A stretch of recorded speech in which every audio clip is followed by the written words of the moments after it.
Thank you, everyone, for joining us. My name is Alex Cameron. I'm a co-leader of the Privacy and Cybersecurity practice at Fasken.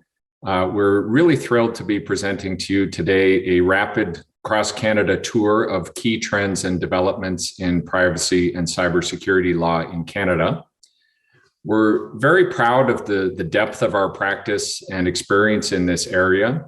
Today, we have 14 members of our privacy and cybersecurity practice, which is actually less than half of our total group, presenting to you from across the country.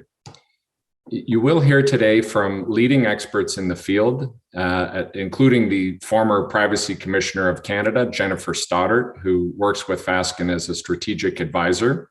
And our agenda will be divided into 7 main sections that you see on the slide before you.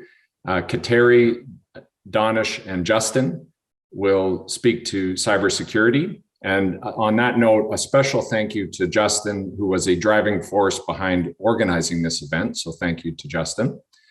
And next up will be William, Genevieve, and Kenny, who will cover some very important developments in Quebec of great interest to many in the privacy space. And then we'll turn our attention to the West, starting first with Lorraine and Rachel, who will speak to developments in BC, and then Andrew, who will address Alberta. Back east, we'll come back to Chris and Heather, who will touch on developments in Ontario, and Jennifer and Daniel, who will address some key developments federally under PIPA. And finally, we will touch on GDPR developments, which our resident GDPR expert, Julie, will address before we turn to a Q&A session at the end. Now, there has been a tremendous turnout and interest in this session. Privacy and cybersecurity issues obviously of great interest and importance to organizations in Canada. Last I heard, I think we had over 1,400 registrants for this event, so quite an amazing turnout. Many submitted questions in advance, which has informed our preparation, and so you'll hear from our speakers who will try to address as many of the questions as possible that were submitted in advance. And in addition, we welcome questions from the audience during the session, which you can submit by clicking on the Q&A tab on the top right of your screen. With that, I'm very pleased to invite to the virtual stage Kateri Grenier, Dana Shaman-Moten, and Justin Pung, who will address key cybersecurity developments. Thanks very much, Alex. Thanks for everybody for being here today. We are, as Alex said, this is a sort of quick overview, so I only have 5 minutes to speak about cybersecurity and ransomware trends, but I'll try to fit in as much as I can. Myself and various members of the firm act as what are referred to as breach coaches or cyber breach coaches, which basically means a lawyer that assists organizations that have experienced a cyber incident. So we've worked on a lot of cases for organizations that have experienced ransomware, for example. For those of you who don't know, ransomware is essentially a computer virus that encrypts a file so that you cannot use it without a decryption key or tool to decrypt the file. And so ransomware, the goal of these threat actors or hackers or individuals who spread these viruses is to extort a ransom from the organization who's had their files encrypted to get the decryption key. You pay them to get the key, basically. And a major trend we've seen is an increase in ransom demands in the last few years. Until about 2 or 3 years ago, ransomware attacks primarily involved just the encryption that I mentioned before. However, recently in the last couple of years, there is now an additional extortion method, which is that these individuals who spread these viruses will also try to steal data or copy data of the organization that they've affected and threaten to publish it on the dark web or the internet generally. And they frequently have websites that they publish to.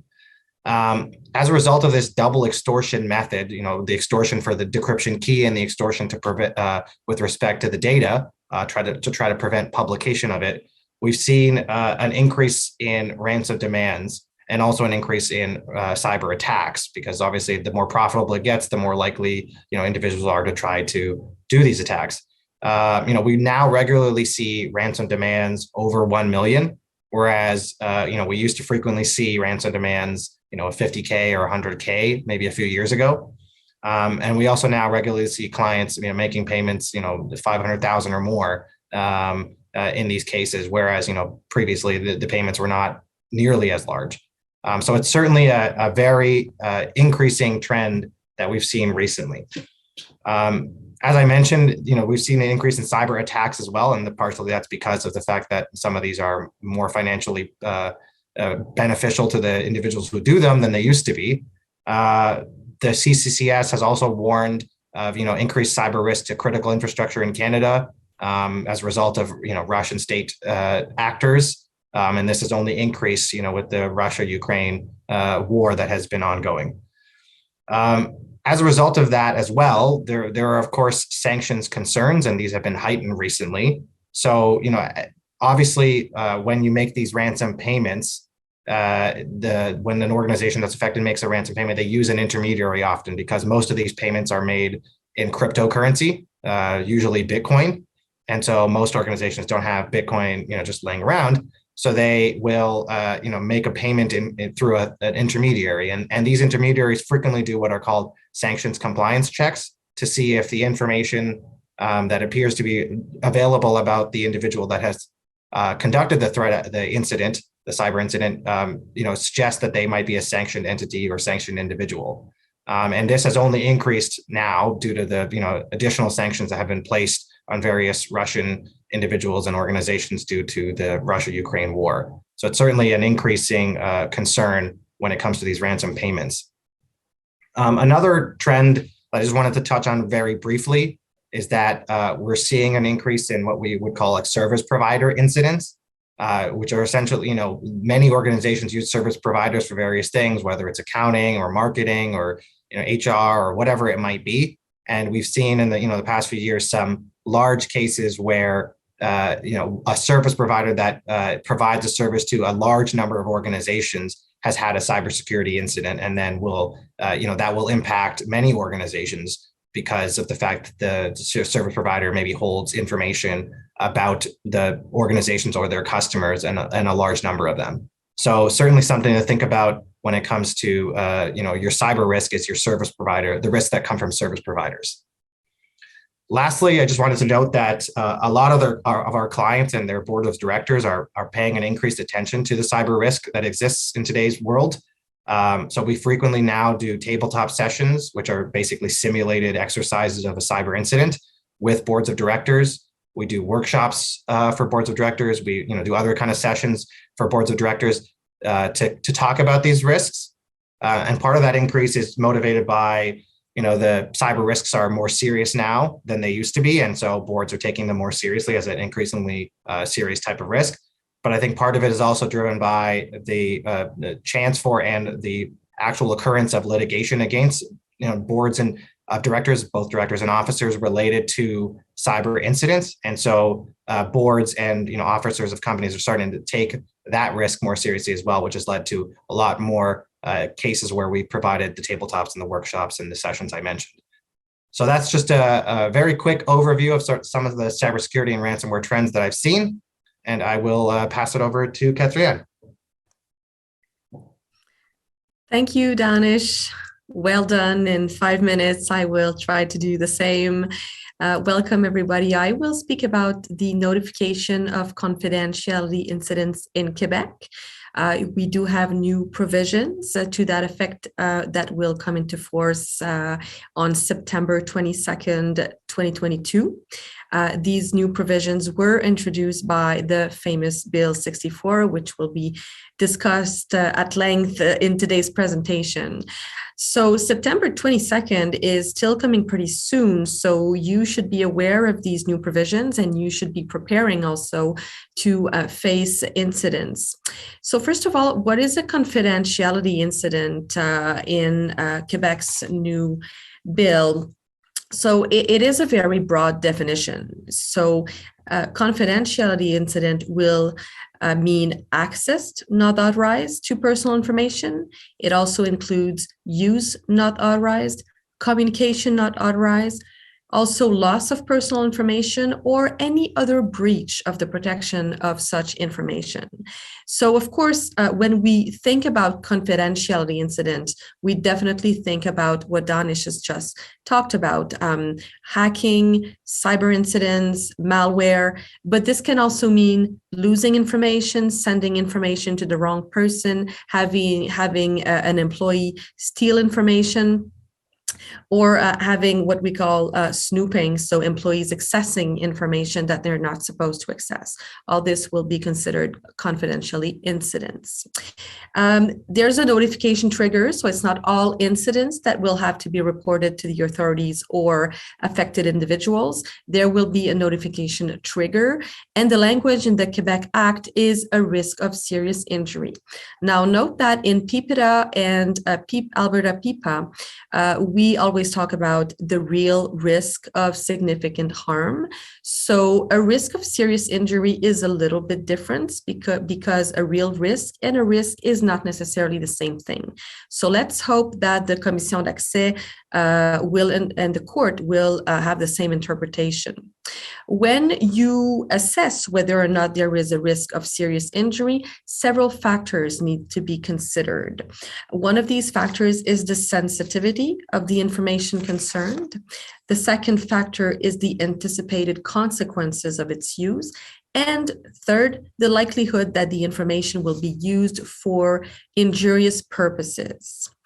So, of course, depending on the nature of the attack or the nature of the breach, who took the information, why they did, who they sent it to, whether or not we can get a guarantee that the information will not be used or has been deleted, and the sensitivity will all play a role in that assessment. When you do consider that there is a risk of serious injury, then you must notify both the regulator, the Commission d'accès à l'information du Québec, and the affected individuals so that they can protect themselves.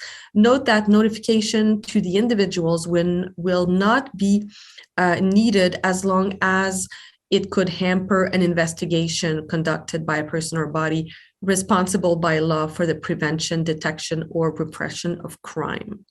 So there's an exception to the obligation to notify if investigation are taking place.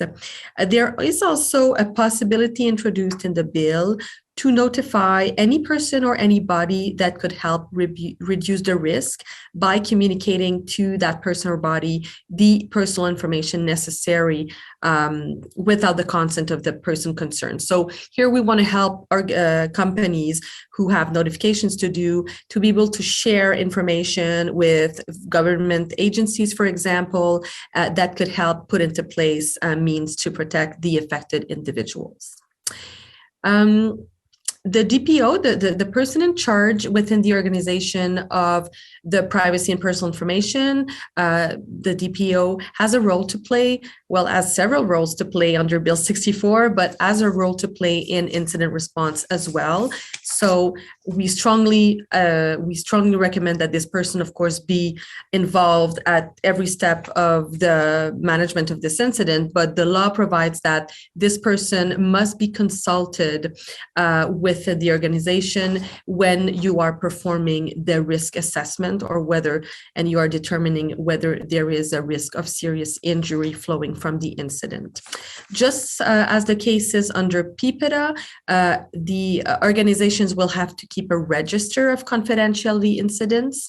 This register, the content of this register and also the length, the duration of the keeping of that register will be determined by regulations. However, the way the section 3.8 is drafted indicates that it is not only confidentiality incidents that have been notified to authorities or individuals that must be registered, but all confidentiality incidents. And please keep in mind that it is important to be ready and it is important to comply with these new provisions because failure to report a confidentiality incident may lead to administrative sanctions and penalties, which are very important under the new bill. So this completes my summary, and I will pass it on to my colleague Justin Pong, who will complete this section. Thank you. Thank you, Kateri. I'd like to now focus on providing a narrower sectoral update. Increasingly, we're seeing that industry-specific regulators are turning their attention to privacy and cybersecurity issues, and they're addressing these by introducing new requirements specific to those industries. So it's important to keep track of those in addition to the general breach reporting obligations under Canadian privacy laws. And specifically, what we've seen recently are developments coming from the Office of the Superintendent of Financial Institutions, or OSFI, which regulates federally regulated financial institutions, including banks and insurance companies. And those who operate in that space will know that OSFI has recently been rolling out a series of significant new standards and requirements relating to technology and cybersecurity issues.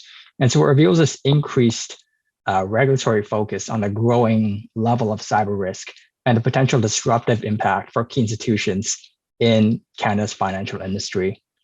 And in fact, just last week on Thursday, April 21st, OSFI actually published its first annual risk outlook, which apparently will serve as a guidance document to highlight the risks that OSFI considers most material to the financial system. And so first on that list of material risks, and perhaps not surprisingly, given the discussion that we're having right now, is the risk of a significant cyber attack. Now, OSFI notes that they expect institutions to be prepared for extreme but plausible cyber scenarios. And they specifically highlight the risk of an event like a ransomware attack that Danish was describing earlier. Now, in that annual risk outlook document, OSFI also signals that they intend to get more involved in promoting cyber resilience in these financial institutions, including by engaging in what they call intelligence-led cyber resilience testing. And in cybersecurity circles, this is more widely known as red teaming or penetration testing. Essentially, it involves more or less hacking organizations' systems and testing their defenses to help identify vulnerabilities for them. So it seems that OSFI plans to work with institutions to conduct those kinds of exercises and help ensure that their cybersecurity is generally up to par with OSFI's expectations. OSFI also highlights two other regulatory changes that they've introduced recently, and I'll discuss those in a bit more detail. The first of those two regulatory changes is with respect to technology and cybersecurity incident reporting. This is actually an updated requirement. It was first introduced in 2019, and then in 2021, OSFI then built on that original requirement and made it more stringent in several respects. The first of those is that they've broadened the definition of what is a technology and cybersecurity incident. So essentially, that means an incident that has an impact or the potential to have an impact on the operations of a federally regulated financial institution, including its confidentiality, integrity, or the availability of its systems information. And so you'll notice in that definition, there's no threshold that the impact be material, and there only needs to be the potential for an impact.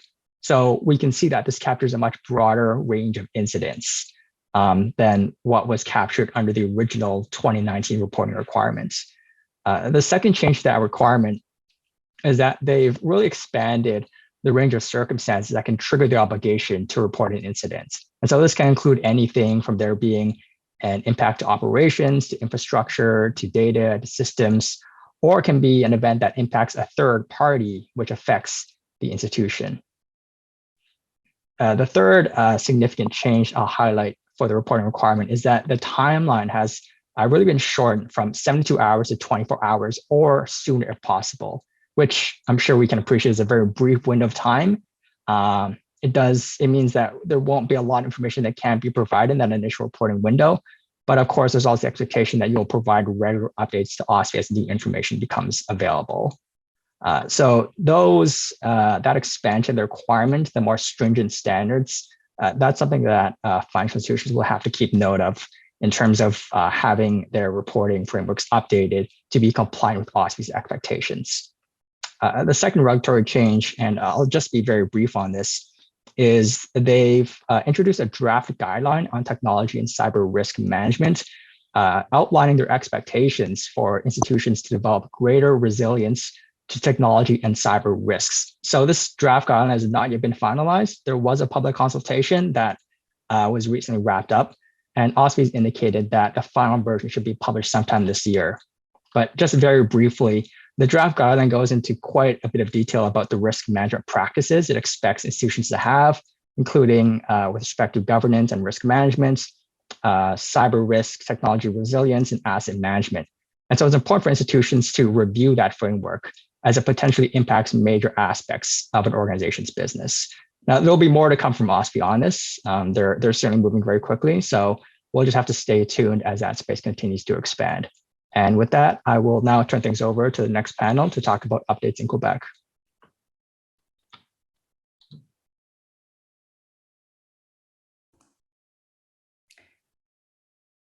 Thank you, Justin. So my colleagues and I are going to talk to you about the key features and impacts of Quebec Bill 64 on the companies of the private sector in Canada. So as of many of you may know, in July 2020, Bill 64 was introduced. One of the main goals of this bill was to modernize the obligations incumbent on public bodies and companies in the private sector with respect to personal information. So there have been many amendments to the original Bill 64, and the final version was sanctioned in September 2021. It is now called Law 25, so this is how I'll refer to it for the rest of the presentation. What makes Law 25 special is that it will come into force in 3 subsequent waves, which we hope will allow companies the time to implement their new legislative obligation in relation to personal information management. The first wave will come into force in September 2022. With this wave, 3 main items will come into force.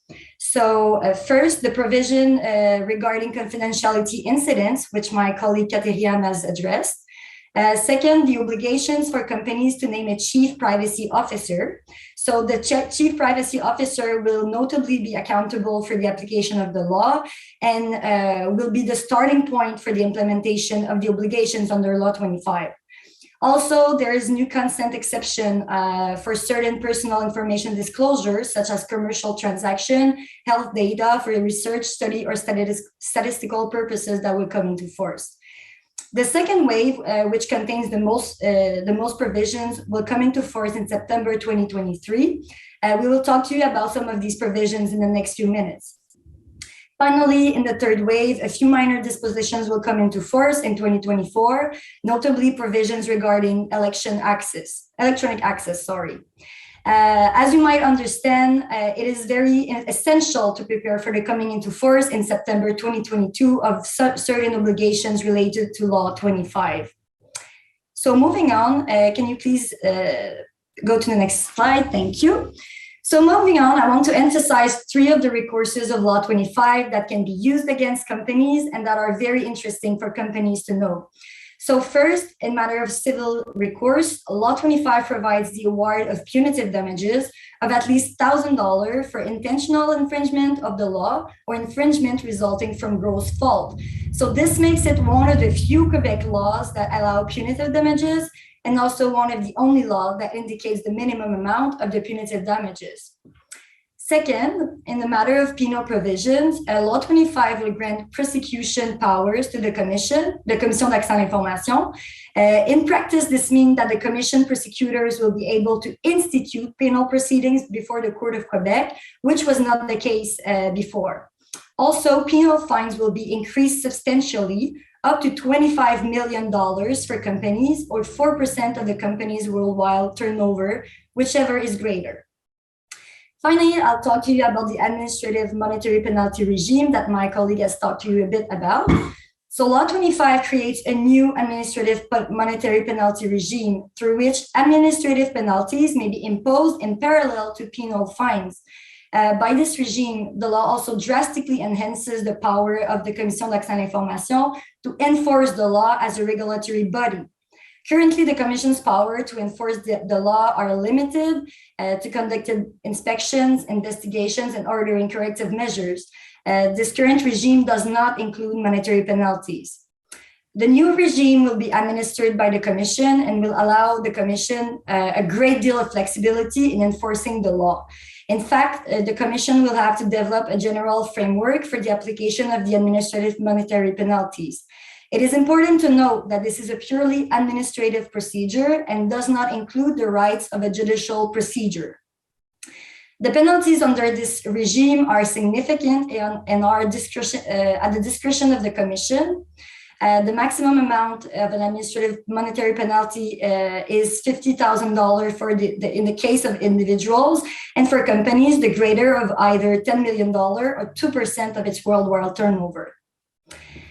There's something beneficial with Law 25 is that it will provide an opportunity for companies to make an undertaking to the Commission so that they may remedy a breach or mitigate its consequences. If the undertaking is accepted by the Commission, the company may not be subject to administrative sanctions with respect to the breach mentioned in the undertaking. We believe that this will be appreciated by companies who could have a, let's say, second chance before being sanctioned under the law. In conclusion, we anticipate that because of its administrative nature, the new penalty regime will be more heavily enforced than the current penal regime, and that monetary penalties are likely to be more frequent for non-compliant companies. We also foresee that more civil recourse will be taken under the new law. I'll now let you with my colleague William, who will talk to you about the scope of Law 25. Thanks so much, Geneviève. Hi, everyone. So switching to the next slide, we're gonna look together how and when will this new regime apply before we look at the other significant new features of the Law 25.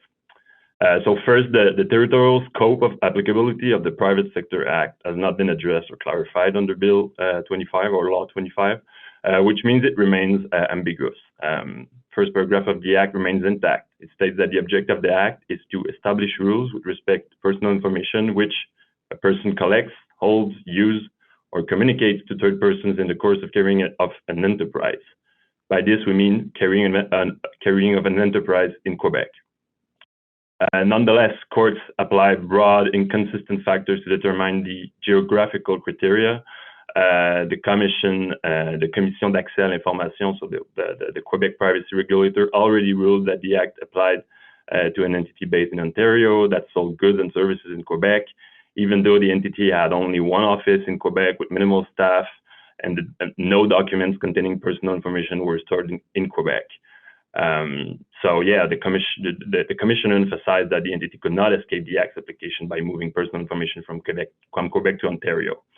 So we can therefore assume at this stage that companies not having significant physical presence in Quebec, but which operate indirectly in this province in the course of their business while processing personal information from individuals located in Quebec may be considered as being subject to this onerous new legislation. The scope of the Act is, however, slightly changed with respect to the information that is subject to the rules. First, business contact information and anonymized information are mostly carved out of the scope of the Act. The identification and anonymization are two processes introduced by Law 25. Personal information will be able to be de-identified if it no longer allows the individual concerned to be directly identified. So yeah, the identified PII remains subject to the restrictions of the law, but with some exemptions, such as internal use for research purposes, while anonymized information, if it is at all times reasonably foreseeable in the circumstances that it is irreversibly no longer allows the person to be identified directly or indirectly, will not be subject to the restrictions of the law. However, one of the last amendments that was adopted to Bill 64, now named Bill 25, is that even if we anonymize personal information, which is presented as an alternative to destruction or erasure, even if we anonymize information, companies will be required to use anonymized information for legitimate and serious purposes. So that's kind of paradoxical here. Finally, another consideration here worth mentioning is, and which is criticized aspect of Law 25, is that any other employee's personal information other than business contact information will remain subject to the general regime of the Act, including consent requirements, which we will discuss shortly. So this remains in a strong contrast to other Canadian laws that allows for a lighter regime for the management of employee information.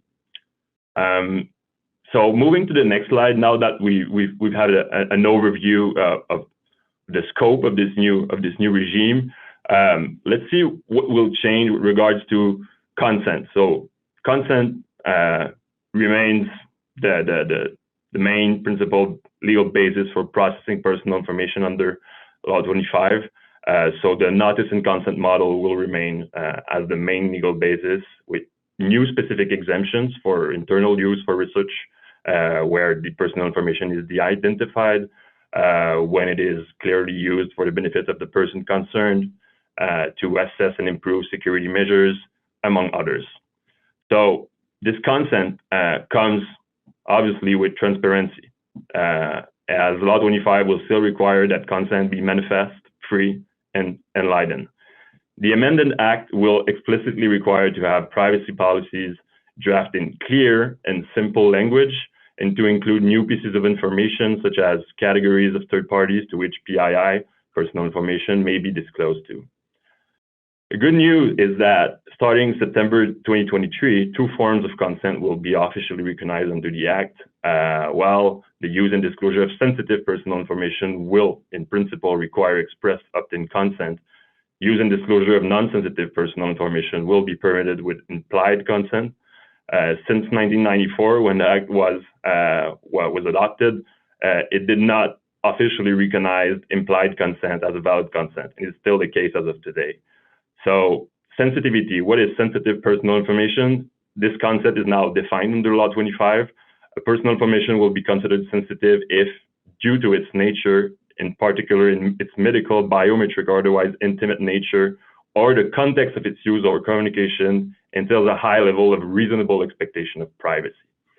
So this requires that companies kind of guess individuals' perceptions of the circumstances and the sensitivity of personal information in their perception. So that will be a challenge for companies. Finally, Law 25 brings specific transparency and consent regimes with respect to the use of certain technologies that are worth mentioning. A distinct regime for the collection of personal information through technological tools enabling profiling, localization, and identification of individuals will be subject to new requirements. Those tools will need to be subject to transparency obligations, so that companies will be obliged to mention the use of those technologies in a certain way before using them, and also will be obliged to indicate the means to activate those technologies.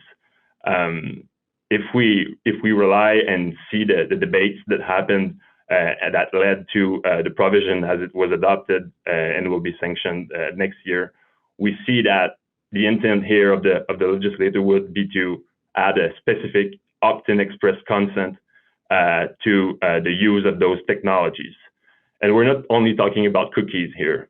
This requirement captures a broad range of processing that concern any types of individuals, including profiling that is very broadly defined. It's a long definition, which I will pass on, but please keep in mind that it will include any extraction of characteristic of specific individuals, including employees, including evaluation of performances, things like that. So it's a very broad requirement with potential heavy consequences.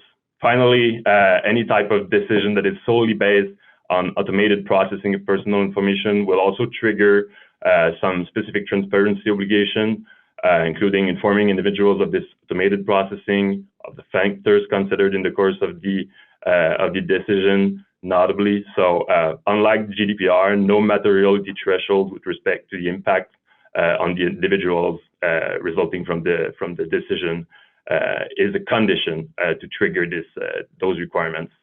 So so this an overview of the new consent transparency regime under Law 25. I'll now let my colleague Kenny go on the virtual stage to talk about some last new features under Law 25. Thank you, William. Another new requirement that is worth noticing is the obligation for organizations to conduct privacy impact assessment, also known as PIAs. And Unfortunately, Law 25 has not introduced a definition of PIA, aside from giving indications on the factor that needed to be assessed. The Commission d'accès à l'information, which is the privacy regulator in Quebec, has worked on a document in order to help organizations to carry out this type of assessment. Even if the document is poised to be amended with regard to the recent regulatory changes, we can think that their definition of PIA will stay sensibly the same. And basically it defines PIA as a preventive process that is aiming to better protect the personal information and the privacy of individuals. It consists of considering all factors that will have positive impact or negative impact on the privacy of the individuals concerned. It takes the form of a report that consolidates the results of the assessment made. And according to the amendments introduced by Law 25, organizations will have to conduct PIAs in these situations. First, for any information system project, information system project, or electronic service delivery project involving the collection, the use, the disclosure, the keeping, or the destruction of personal information. Second, before communicating personal information without the consent of the persons concerned, to a person or body wishing to use the information for study or research purposes or for the prediction of statistics. And third, which I'll talk to it later, before communicating personal information outside Quebec, they will have to conduct PIAs. And also for public bodies only, under specific circumstances, before communicating personal information to a public body or an agency of another government. And lastly, for public bodies designated as personal information manager, before collecting, using, or releasing personal information in the exercise of its function. Organizations will also have to consider specific factors depending on the situation. And for instance, like before communicating personal information outside the province of Quebec, they will have to consider notably the sensitivity of the information, the purpose for which it is to be used, the protection measures that would apply to it, including those that are contractual, and the legal framework applicable in the state in which the information would be communicated.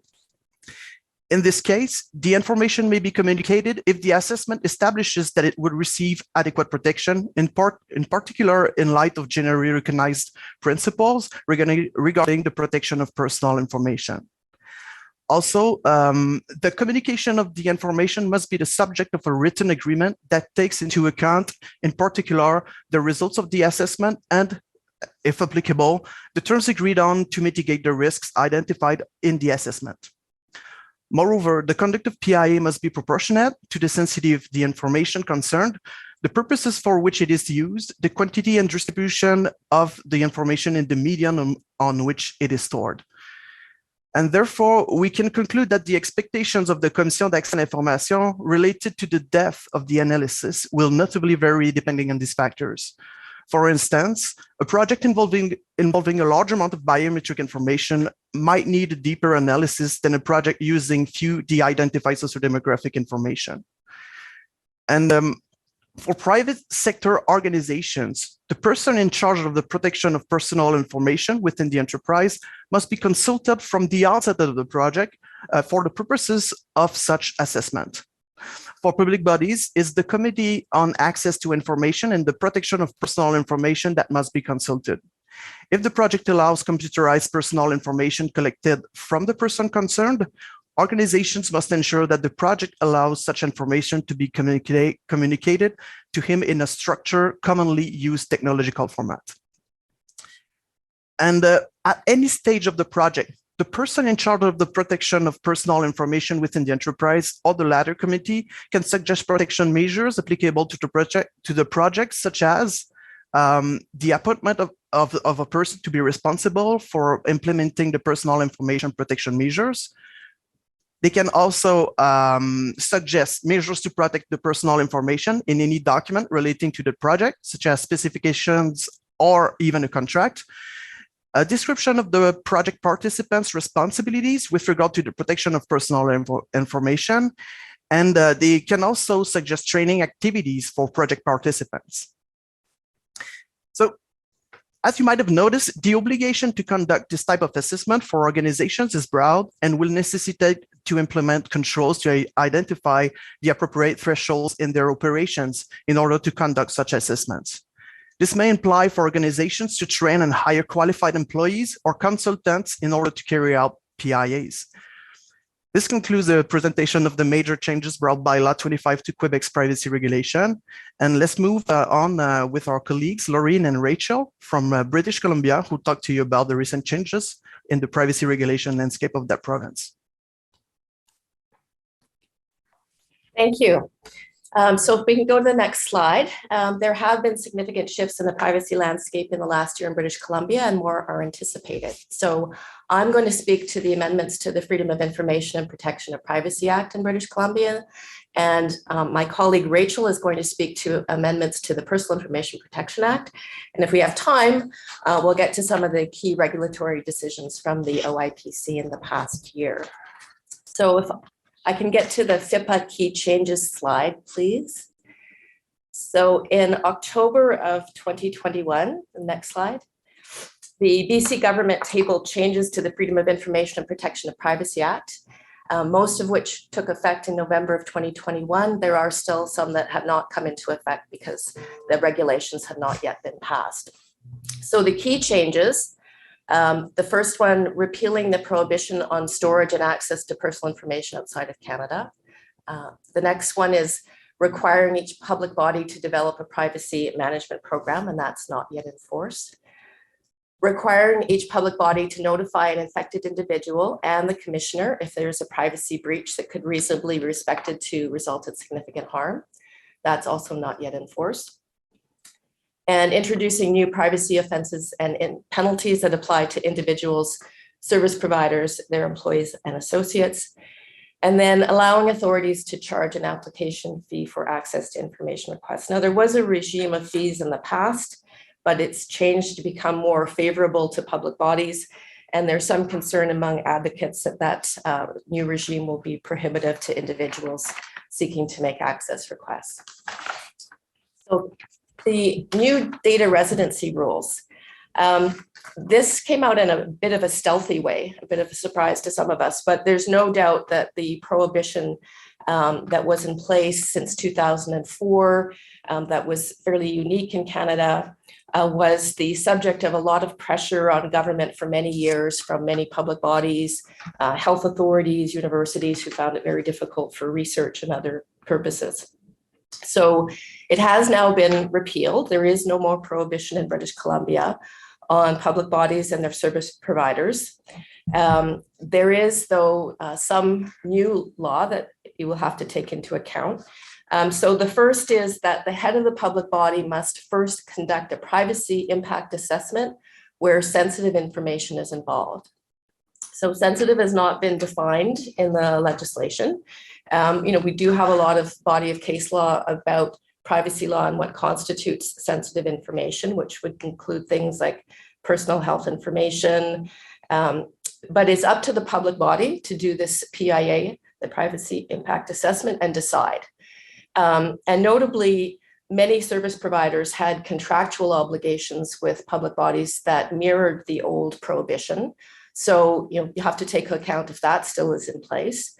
And in new contracts, public bodies may still seek to put in some kind of prohibitions, but they won't have the force of legislation to give them sort of leverage to negotiate that. So the next slide. So the requirement for breach notification is, as I noted, not yet in force. The public body is required to notify both the affected individual and the commissioner where there's a reasonable expectation that there could be significant harm to the individual. Significant harm was defined. And if you note that it's mostly similar to PIPA definition. And as Katerina noted earlier, we have a body of law on the Roche analysis, reasonable risk of significant harm, in both under PIPA and the Alberta PIPA. So that will provide some guidance to entities in British Columbia when the legislation does come into force.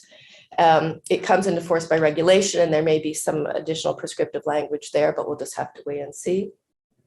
There's very limited exceptions to the obligation to notify For example, if it results in immediate and grave harm to the physical and mental health of an individual.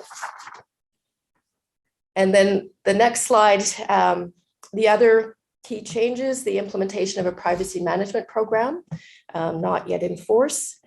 The creation of new exceptions to access under the access to information part of the Act. So this new exception where disclosure could reasonably be expected to harm Indigenous peoples. And the introduction of new privacy offenses that, as I noted earlier, includes offenses for individuals and service providers, where there's unauthorized collection, use, and disclosure. There's also an offense for failure to notify a public body of unauthorized collection, use, or disclosure. So service providers might use this as an opportunity to refresh the training amongst the employees that work for them in relation to handling personal information. So I'm going to hand it over to Rachel to talk about the Personal Information Protection Act. Hello, everyone. PIPA is BC's private sector privacy law. It was enacted in 2004. The scheme is subject to mandatory periodic reviews, and there were committees struck in 2008 and 2015, but the proposed amendments were not taken up by the governments of the time. And so now we are faced with a situation where the most recent special committee report, Modernizing British Columbia's Private Sector Privacy Law, was released in December of 2021. And they've made 34 recommendations for changes. Next slide, please. So it's widely expected that some or all of the recommendations will be taken up, particularly given that recent amendments have happened to the parallel public sector law. So broadly speaking, the recommendations made by the committee include sort of modernizing and aligning BC law with national and international laws, including with a view to meeting the EU's what's described as the gold standard, the GDPR. The committee recommended measures to address new issues, emerging issues that have happened since 2004, including de-identification, re-identification, biometric data, et cetera. So some measures to do that would be strengthening the core of consent, which is sort of the foundational core of PIPA, which includes obtaining explicit consent for collection of sensitive information, which would include health and biometric data, and requiring consent checks essentially at reasonable frequencies to reobtain that authorization. Next slide, please. Other recommended changes include moving to borrow language from the GDPR in terms of data controllers and processors, and clarifying the scope of obligation as between those two. Creating data portability provisions so that individuals have rights to obtain their personal information in a sort of machine readable, consistent format. Creating additional precision and clarity with respect to retention policies and destruction and retention obligations.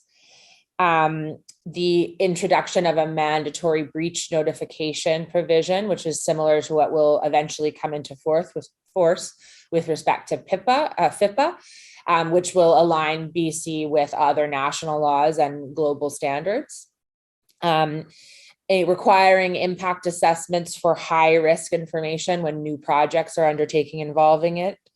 And finally, enhanced enforcement powers, giving the OIPC more teeth to deal with compliance, including auditing powers, entering into compliance agreements with companies, increased fines and monetary penalties. Next slide, please. Another potentially interesting development that would sort of be outside the scope of PIPA, strictly speaking, is the recommendation to enact new legislation in British Columbia addressing health information specifically. I believe BC is one of, if not the only province that does not have a distinct law for health information privacy. So currently, It's subject to sort of a patchwork of PIPA, FIPA, PIPA, and our Electronic Health Act. And so certainly health sector stakeholders will be very interested to see whether the government takes this up. So the changes recommended, obviously the creation of legislation specifically addressing both public and private sector actors involved in the collection, use, and disclosure of health information, additional clarity for the anonymization of health data for public and research purposes, and generally speaking, creating additional harmony between public and private sector legislation to allow sharing of information for clients and patients who may exist in both worlds, so to speak. Next slide, please. Okay, so moving on to some key regulatory decisions. We've got one from PIPA and one from PIPA, so we'll take turns. First, in terms of one that's quite interesting on the PIPA landscape, a very recent decision by the OIPC of BC involving the political parties of Canada. In this case, 3 individuals made requests under PIPA to 4 political parties for information about the PI that was held about them. A complaint was subsequently filed, and the OIPC dealt with sort of this threshold question of whether or not they could even engage in the inquiry as to whether they had jurisdiction over the political parties. And so this is the first decision of which I'm aware where a provincial regulator has asserted jurisdiction over federal political parties. So a number of the key findings of that decision: first, that political parties, federal political parties that is, fall within the definition of an organization under PIPA. They are not excluded because they are not a federal work and undertaking in the manner that would bring them under the PIPA universe. And finally, that it's valid, operable, and applicable within the meaning of the various sort of constitutional doctrines of paramountcy and interjurisdictional immunity. And that there's no conflict in substance between PIPA and various relevant federal statutes. And so obviously this is quite an interesting decision and would have major implications for political parties. Unsurprisingly, it is the subject of a judicial review. So hopefully you'll all come back next year and we'll have more for you on that. And I will turn it over now to Laureen. Next slide, please. Yeah, I think we're out of time. So this is an interesting PIPA decision from last year. The city of Vancouver gets information from short-term rentals and Airbnbs, and the applicant wanted to get a lot of that information from the city. The city had tried to get this information a number of ways, which resulted in them having a memorandum of understanding that they agreed to. So the city did not want to disclose this information. The OIPC ordered that most of it be disclosed, except some of the personal information. And not surprisingly, this one's also on judicial review. So again, maybe we'll come back next year and talk about that. And then we'll be happy to pass over to our colleague, Andrew Dixon in Alberta. Great, thanks, Laureen.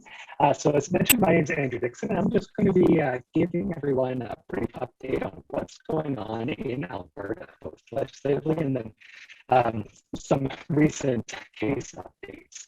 So it's good that we had Laureen Rachel describe what's going on in British Columbia, because they're a bit ahead of where we are right now in our review of PIPA and the FOIPA, which is what we call FOIPA.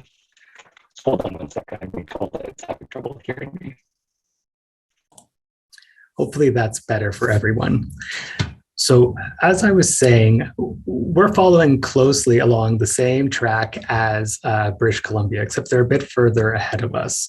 Right now, we have, in 2020, the Information and Privacy Commissioner published a report recommending changes to PIPA and the FOIP Act. And a lot of these changes are the changes that you've recently heard are going to be, or have come into force, or are going to be coming into force in British Columbia.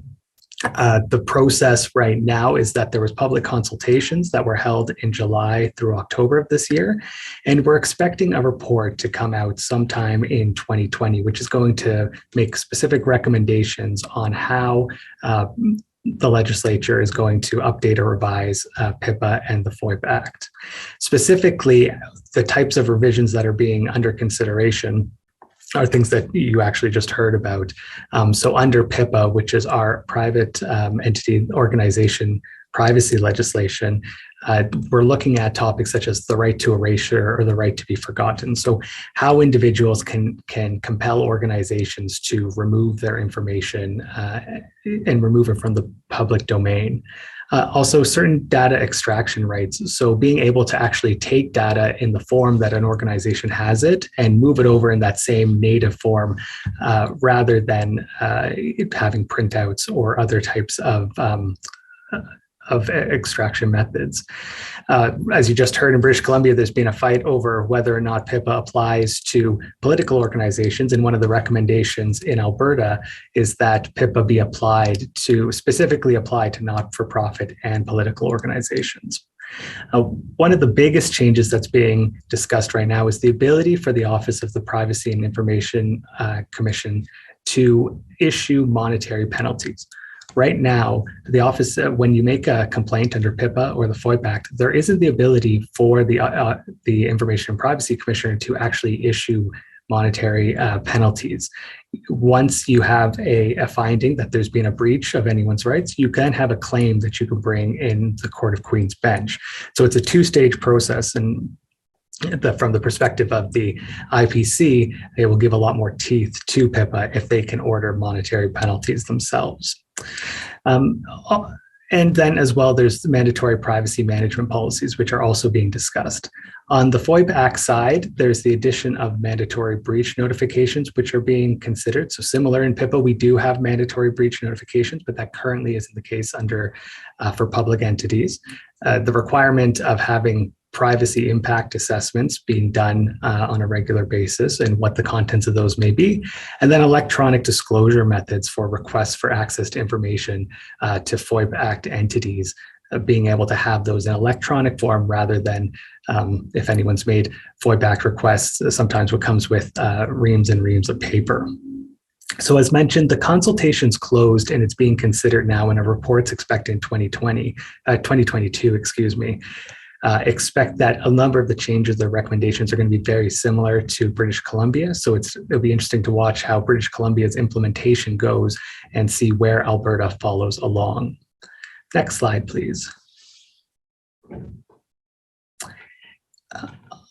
In terms of recent cases in Alberta, the biggest change in the last year or so is that Alberta has recognized the tort of public disclosure of private facts.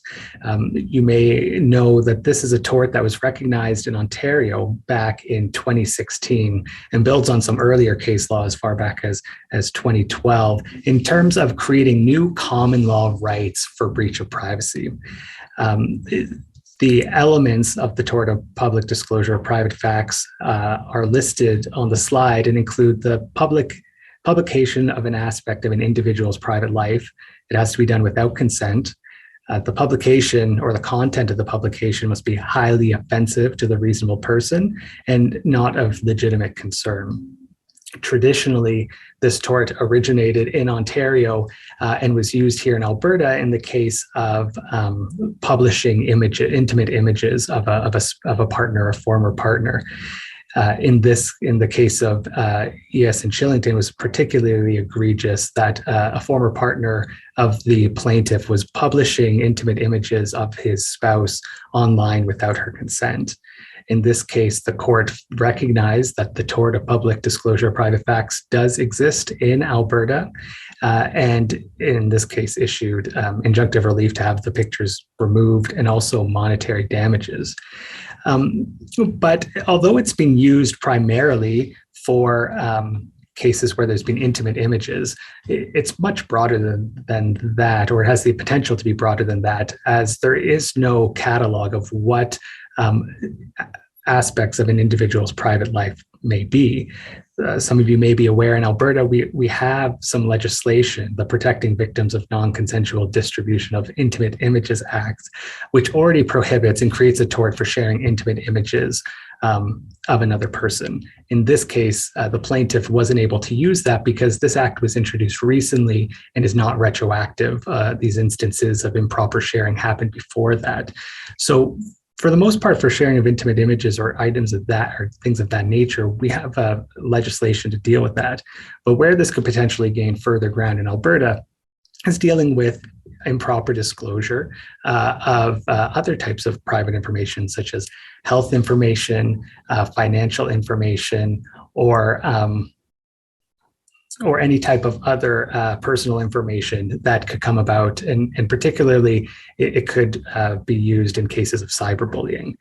But while it's considered mostly to be a personal tort at this case, there is the potential for vicarious liability for businesses where potentially an individual discloses private facts improperly, where the company, where a business is a custodian or holder of that information. And so this might be a remedy for individuals where there's been data breaches with an organization that has private information that then's been shared by a representative of that company or by someone who has got their hands on it inappropriately. And so we expect that the expectation is that there will be some further development of this case law in Alberta to come to see exactly what the extent of what an individual's private information is and in what circumstances this tort's going to be applied. But it's something to keep in mind when doing your audits and risk assessments, that this is a potential liability that's out there should certain public, certain private sensitive information become disclosed improperly.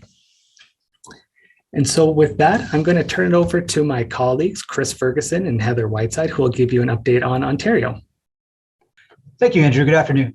So the first development in Ontario I want to talk about is the passage of Bill 88 on April 11th, which amended the Employment Standards Act to have requirements with respect to electronic monitoring of employees. Specifically, the amendments provide that employers with at least 25 employees will have to have a written policy with respect to electronic monitoring of employees. Now, that policy must state whether the employer actually monitors employees with electronic monitoring, and if so, how and in what circumstances they may use electronic monitoring. Second, it must state the purpose for which the information is used by the employer. And then finally, any other information which may be prescribed by regulations, but those are in the future and there are none yet. So it's important to note that this is not a comprehensive privacy regime in the workplace. The new provisions specifically don't limit the ability of an employer to use the information they collect through electronic monitoring. And also, the employee's right to bring a complaint under the Employment Standard Act is only with respect to being provided the policy. It's not with respect to the contents of the policy or the substance. So it is not a comprehensive privacy scheme in the workplace. Now, this doesn't mean there's no other consequences, like what is disclosed in the privacy can have consequences in unionized employees bringing grievances or some other claim, but within the four corners of the Act, the substance of the policy isn't an issue. Interestingly, electronic monitoring is not defined in the legislation. So looking to external factors to try to get some context, the press release the government released at the time the bill was introduced said it was meant to address the tracking of employees through the use of computers, cell phones, GPS systems, and other electronic devices. So that's sort of like the focus of it, but electronic monitoring could be, could be more significant than that and wider, more expansive than that. So in any case, establishing this policy will be a technical exercise. It will require the input of technical folks and IT teams in order to compile all the electronic monitoring and the capabilities of the system. And actually, one thing I find interesting is how do you deal with capabilities versus what you do in practice and in policy?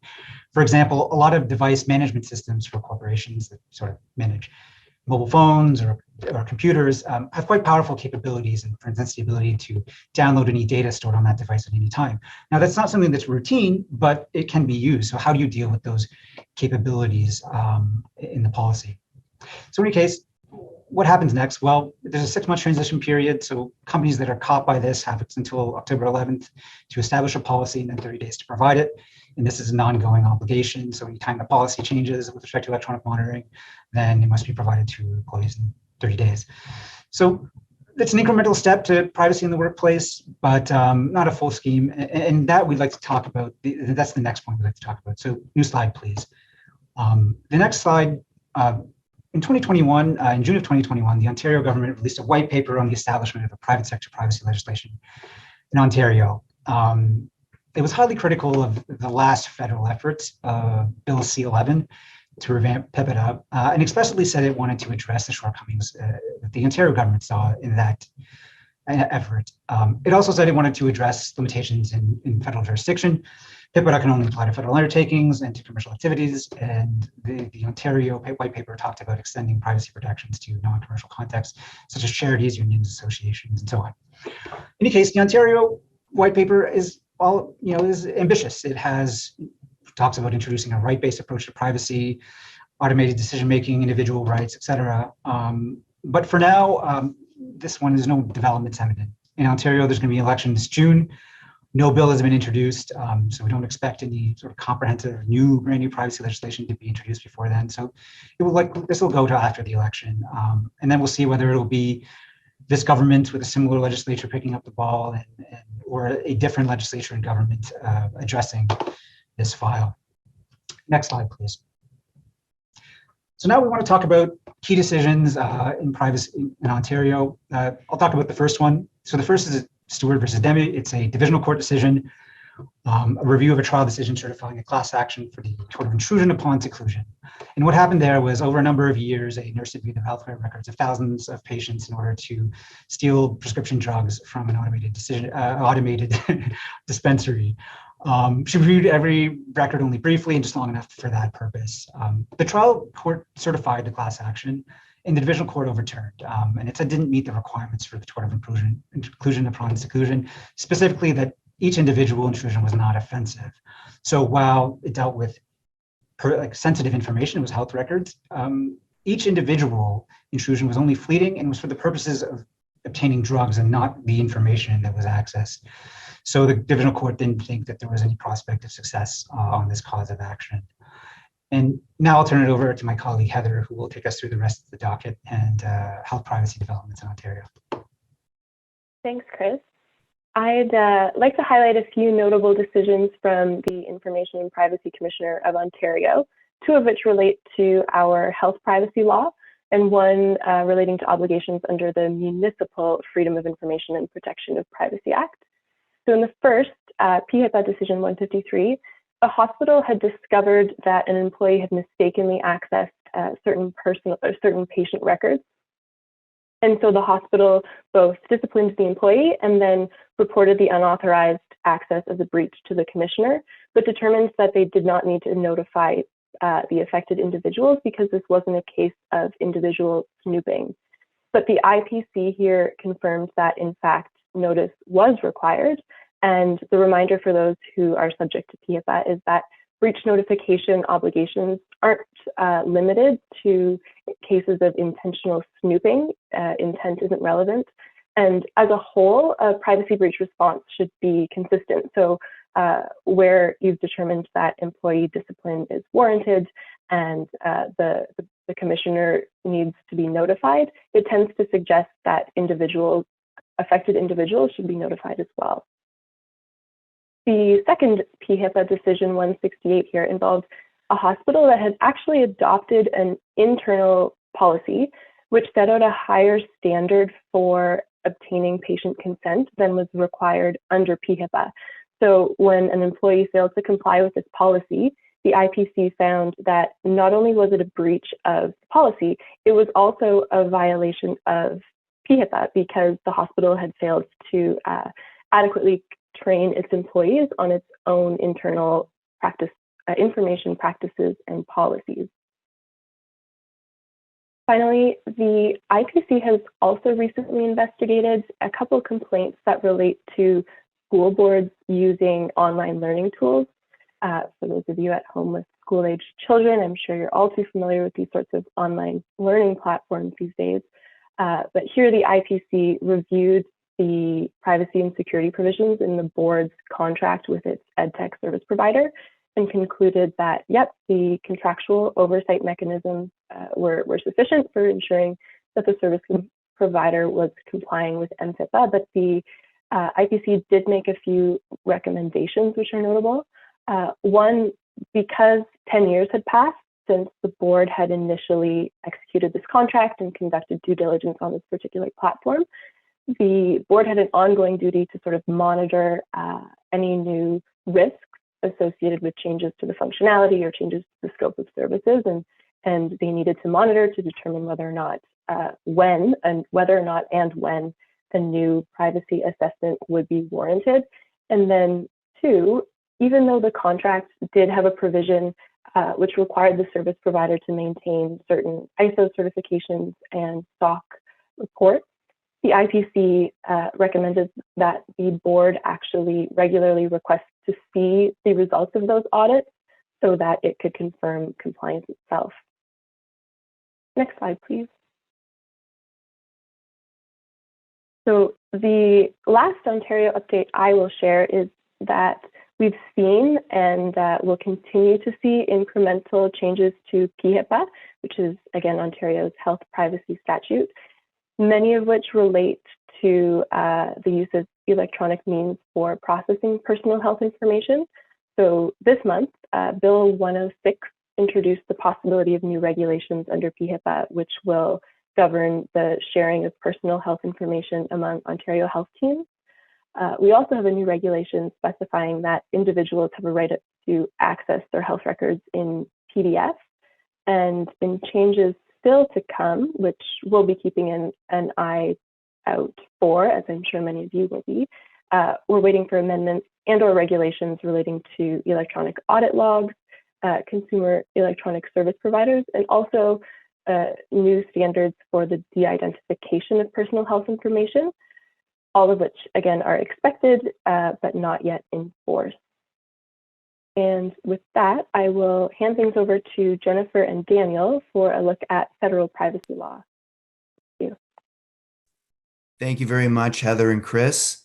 Hello, I'm Daniel Fabiano. I'm a partner in the Toronto office, and I'm very pleased to be joined by Jennifer Stoddard, who's a strategic advisor in our privacy and cybersecurity group, and of course, is a former Privacy Commissioner of Canada. Jennifer and I are going to be very briefly talking about what has been happening and maybe what has not been happening in the federal sector. And maybe I'll dive right in. Jennifer, is there really anything new at the federal level? I mean, since Bill C-11 died on the order paper, is there anything notable happening? Well, there's nothing new and dramatic and clear, Daniel, but there's a couple of things that I think are just bubbling under the surface that we should watch. So maybe we could talk a bit about those. Sure. I think one of the trends we're seeing is around commissioner enforcement powers. And of course, you know very well, and we all know that the federal privacy commissioner does not have order-making powers and fining powers as yet. But certainly does seem to be maximizing those tools that he does have at his disposal. The main one being the power to name and shame organizations that breach PIPA. And I think historically, commissioners have only been naming organizations where there's a public interest at stake or where he feels that the contravention of PIPA is particularly egregious. But I think some findings in the last year or so are suggesting that the commissioner's patience is really running thin with particularly larger organizations that really just haven't gotten the message around data security and proper privacy practices. So one of the trends, I think, more than ever, is it seems that larger organizations are more likely to take a reputational hit when they're called out by name and criticized by the commissioner, if the commissioner, of course, finds a complaint against them to be well-founded. And that's not to mention, of course, orders that could flow from provincial commissioners. Yeah, I agree with you on that. It's a trend to watch. And talking about provincial commissioners, I think there's been more joint investigations with commissioners across Canada. That's something that people should take note of. Yeah, I think that's right. I mean, there's been more of them. We saw there was the joint investigation into the Desjardins privacy breach that wrapped up in 2020, and there were some recommendations flowing from that the commissioners all rallied around. And then, of course, in 2021, very high profile, lots of attention around Clearview AI. So this is the US company that had facial recognition software. and linked that software with a massive database of billions of images of individuals that it had collected, across the internet without anyone's consent. And that was another major joint investigation. Yeah, but I think one of the things I'm curious about in all these major investigations is there doesn't seem to be any clear conclusion, certainly not any final sanction for the various companies that have been found to be in breach of the various data protection laws. I think the sanctions, or where there are sanctions, they can be disparate. So, obviously, it's obvious that joining forces and running an investigation is clearly more efficient, and it's more efficient for everybody.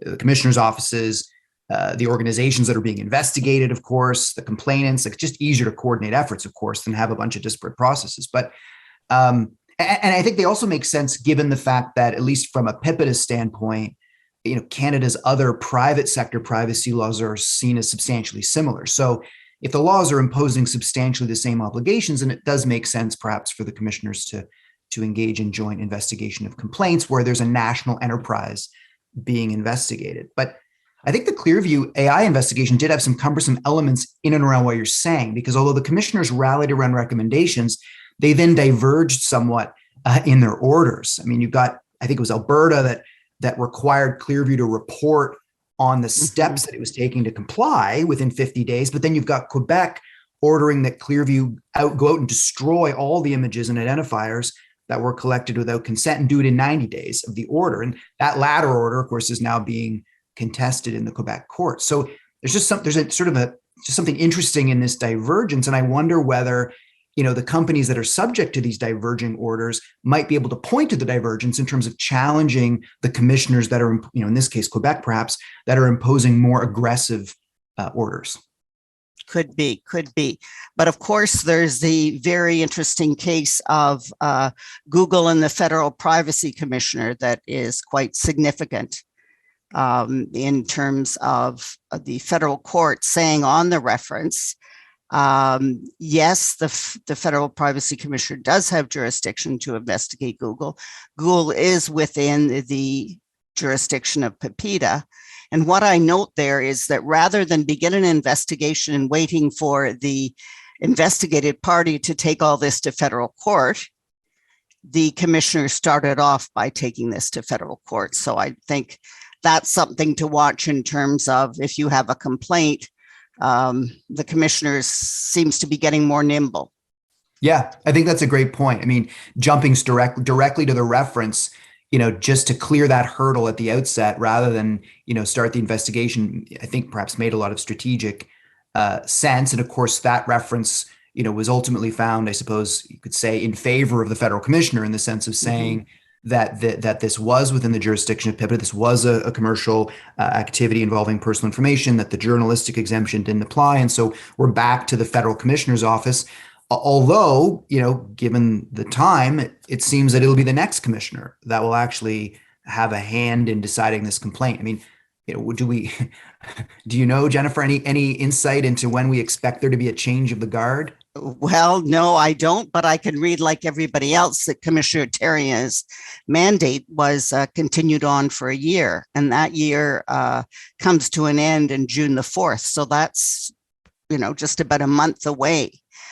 And looking at the fate of C11, I would, and the commissioner's very strong criticism of it, about which you and I remember wrote last year, saying this is a real attack on what the federal government's trying to do. I would think that the government will not table any new legislation until a new commissioner has been chosen, and that commissioner has the time to recommend his or her suggestions as to how going forth, because you can't have a commissioner attacking your legislation right out of the starting gate, I think, if you want to have it accepted. Yep, that makes a lot of sense, and giving them an opportunity to at least review and comment before it gets released. So we could be many months away from seeing what the federal regime is going to look like. I think we are. There's a lot of other things we could talk about, but we still have to talk about adequacy. Canada is still adequate, but it's another area where time is running out. We were supposed to restructure ourselves for another adequacy examination, so we would meet the threshold of the GDPR. Right. So let's turn this now over to our colleague Julie Uzan-Nolin to talk about GDPR developments. Thank you, Jennifer. Thank you, Daniel. Hello, all. Yes, I would like to present you some news regarding GDPR and all GDPR fields. There are a lot of news, actually. You remember that in July 2020, so 2 years ago, the EU Court of Justice has invalidated the Privacy Shield. As of this date, to transfer EU personal information from the EU to the United States, you need, and you still need, to carry out a transfer impact assessment and to enter into appropriate safeguards, such as standard contractual clauses. Now, in March 2022, a political agreement in principle has been reached out between the European Commission and the United States. It's the new transatlantic data privacy framework. The US authorities commit themselves to establish unprecedented measures to protect the privacy and the personal data of individuals in the EU when their data are transferred to the United States. But just note that it's not in force yet. It's just a legal framework. And to date, you must continue to take the necessary measure action to comply with GDPR and with the case law of the European Court of Justice, notably Schrems II, which require to carry out an impact assessment before transferring information outside the EU and to enter into standard contractual clauses, notably. Next slide, please. I would like to inform you about important and relevant decisions in the GDPR fields. You must note that all the EU regulators issued about 1 billion GDPR fines last year, so it's a very, very high amount. And Luxembourg, Ireland, and France are on the top of the highest individuals fines issued by their data protection authorities. For example, a fine has been issued for a company for not having appointed a representative in the EU. I remember that if a company intends to target the EU market, but which has no establishment in the EU, such company has to appoint a representative. And a company in Italy has been fined about 600 million euros, 2,000 euros for not having to appoint a GDPR representative.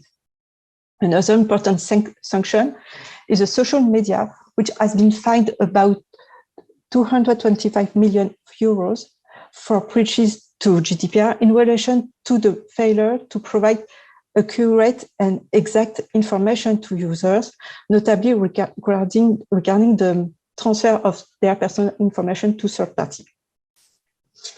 Another important and interesting decision, not regarding the amount, but regarding the scope of the decision, is from the Hungarian Data Protection Authority.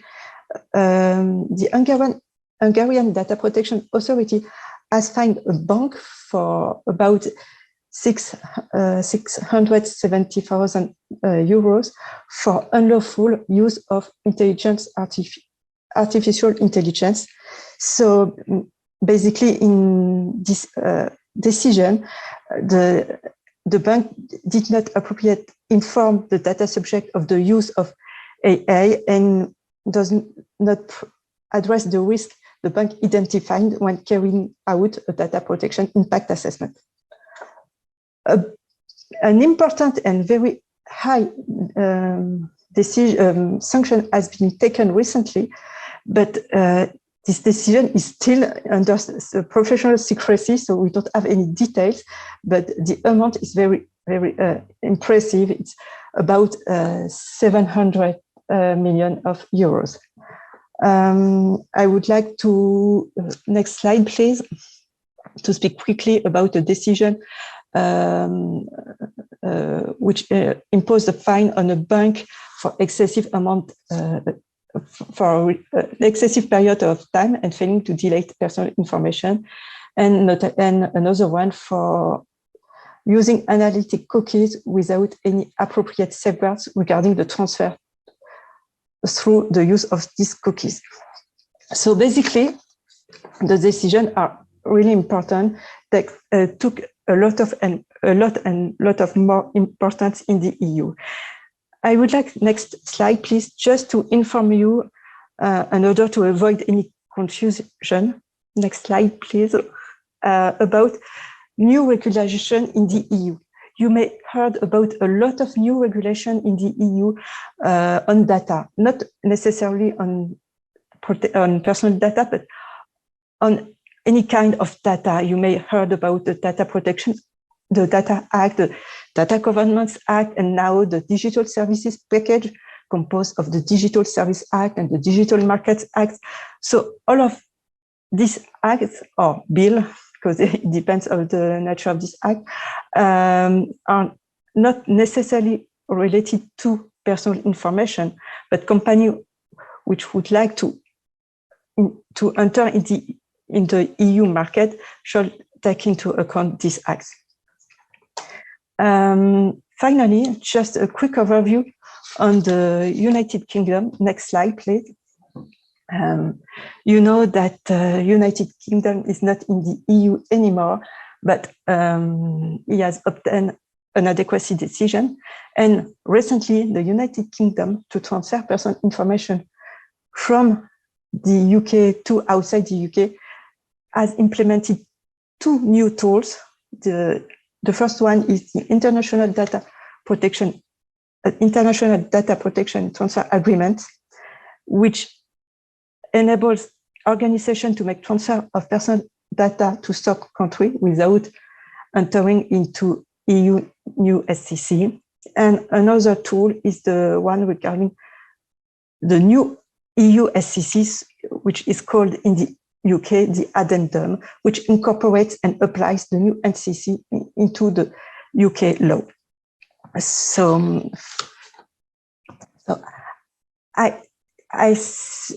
to date, you should remember that the new SCC of the European Commission has been issued last year in June 2021. And at this time, the UK was not in the EU anymore. So that's why we have these two new tools for the EU. Thanks a lot. And now, Antoine, if you have any question or comment, please. Thank you, Julie. Thank you, all other speakers. We're coming at the end of the conference today. My name is Antoine Edwin. I'm the other co-leader of the group. Thanks for joining. I think we have met a new record of attendance today, proved that this is an area of concern for you. Just to note that we choose not to cover privacy class action because we're acting in many of them and they are still pending, but do not hesitate to reach out if you need help on these issues. I need to mention a few things before we complete the session. First, we encourage you to complete the post-event survey to provide us with your feedback on today's session and to see which topic you would like us to expand more in a future session. You could fill that survey in the platform, or you will have also the link by email to access it. There will be a follow-up email sent in the next few days, which will include a link to the event recording as well as the continuous legal education information. If you want more information about privacy, cybersecurity, the topic that we discussed today, please consult our website. We publish many documents of reference, and register to our publications if you haven't done it yet. And if anything we said today caused you anxiety for your internal compliance, please contact us. It will be a pleasure to assist. As you can see, we have the depth to respond to all of your needs. So thank you again for attending, and have a wonderful day.